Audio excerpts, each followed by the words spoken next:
আমার যে এখানে আমি টোটাল 10 জন পরিচ্ছন্ন কর্মী রাখছি সকাল 6টা থেকে 10টা। এরা একজন এসছেন বাট সে জানে না, আমি এসে ধরলাম যে একজন আসেনি, তাহলে এভরিডে এরকম হচ্ছে।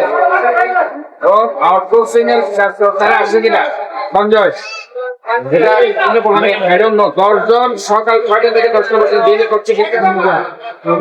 এই যে একজন অ্যাবসেন্ট আছে, এটা তুমি জানো না, এটা আমি আইসা ধরলাম।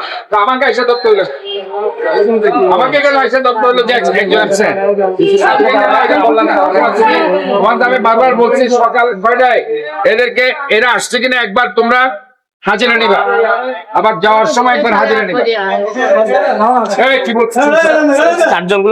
6টায় যখন এরা আসবে একবার হাজিরা নিবা, যাওয়ার সময় একবার হাজিরা নিবা, এবং 2টা থেকে 10টা যেটা শিফটিং, ওই সময় একবার 2টা থেকে হাজিরা নিবা, আবার 10টা যাওয়ার সময় হাজিরা নিবা।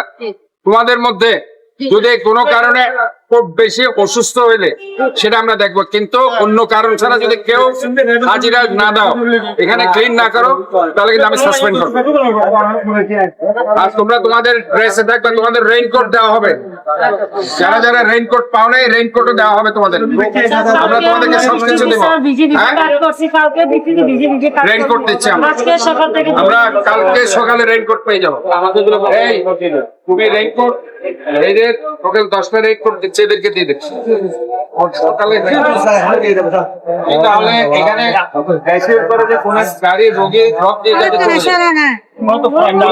কোনো ধরনের মৃত রোগী যদি নিয়ে যেতে চায়, ওই রোগীটাকে নিয়ে যাতে চলে যায়, বেশিক্ষণ যাতে না দাঁড়ায়, এখানে যানজট যাতে না হয়, রোগী ঢুকতে পারতেছে না।